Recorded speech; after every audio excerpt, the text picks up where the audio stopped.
Welcome to the deep dive. Today, we're jumping into something that might look small, but trust me, it has a huge impact in the RC world. We're talking RC tire balancing. We're calling it the unseen advantage. Huh? Why? Because it's a cheap upgrade that works for pretty much everything, on-road cars, off-road trucks, buggies, you name it. And the payoff.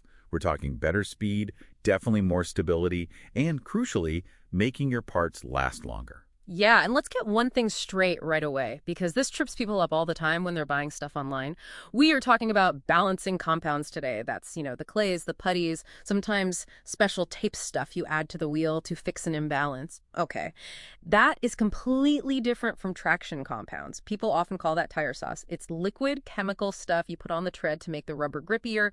You really don't want to mix those up. Happens all the time with search results. You end up buying the wrong thing. Okay, right. So an unbalanced tire doesn't sound that bad, maybe. No.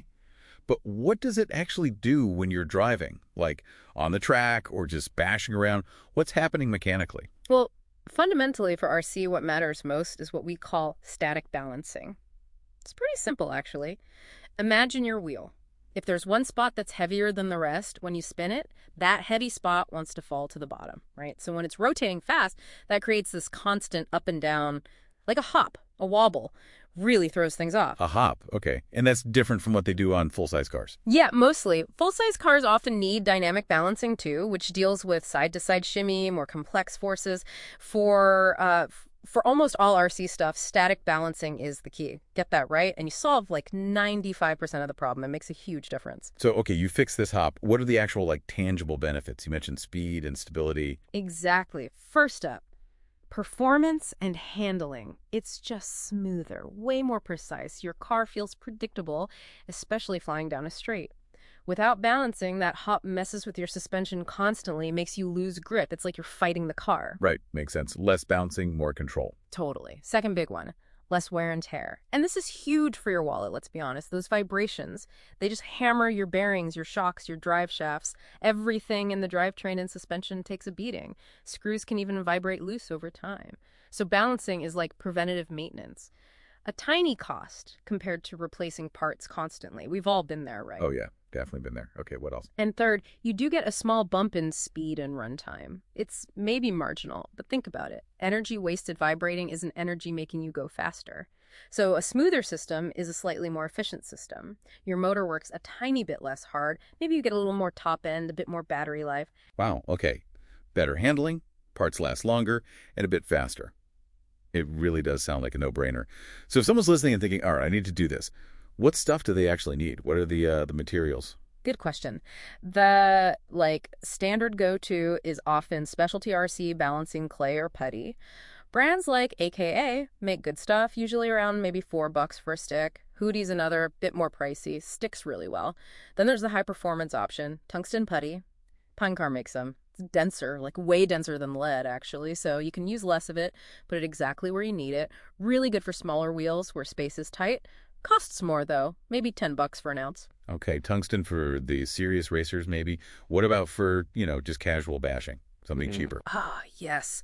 The absolute king of budget balancing. Plain old poster putty. Like Loctite Fun Talk. You can get a pack for $2 or $3. Yeah. It works surprisingly well, even on pretty fast RCs, like 40 miles per hour stuff. It's reusable too.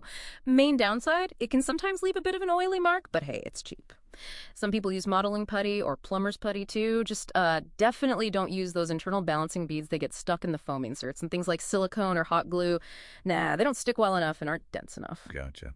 Poster putty for the win on budget. What about tools? Do I need some fancy electronic balancer thing? Nah, not really. Those exist, like the Sky RC ones, but they're overkill for most folks. A good static balancer, like the Dubro Trust Spin, is fantastic. Costs about, $45, gives you really good precision. Honestly, you can even get decent results with a DIY setup. Just a drill bit through the wheel bearing hole, held level, or using a spare actual stub and bearings. Costs basically nothing if you have the parts lying around. Okay, so the basic idea is mount the wheel, let it spin, see where the heavy part settles at the bottom. Yep, heavy spot always goes down. Then you stick your putty or clay or whatever on the opposite side, the top, the light spot. Exactly. Add a little bit, spin it again. Does it stop randomly now or still settle heavy? Keep adding tiny bits until it stays put wherever you stop it. That's balanced. Simple enough. Any pro tips? things people often mess up? Yeah, one big one. Always balance after you've glued the tires and the glue is totally dry. Sometimes uneven glue is enough to cause an imbalance itself. Oh, and check them again once in a while, especially if you run hard or have a big crash. The putty can sometimes get knocked loose. Makes sense. Hmm. So really, this isn't just some optional tweak for hardcore racers. It sounds pretty fundamental. Absolutely. It's a foundational skill, I'd say. So, quick recap for everyone listening. If you're a basher on a budget, grab that Loctite Fun Talk poster putty. Can't beat the value. Seriously. If you're maybe starting out club racing, something like the AKA Clay is a great step up. Solid performance, not expensive. And if you're an elite competitor chasing every last fraction of a second, then yeah, the tungsten putty is probably your best bet for its density and precision. So what does this all mean for you, the listener? Well, mastering this pretty simple process doesn't just squeeze more performance out of your RC. It actually gives you a better feel for how your vehicle works, the dynamics, and yeah, why maintenance matters. It's really a small investment bit of time, couple of bucks, maybe that pays off big time. Better performance, more reliability, and honestly, just more fun.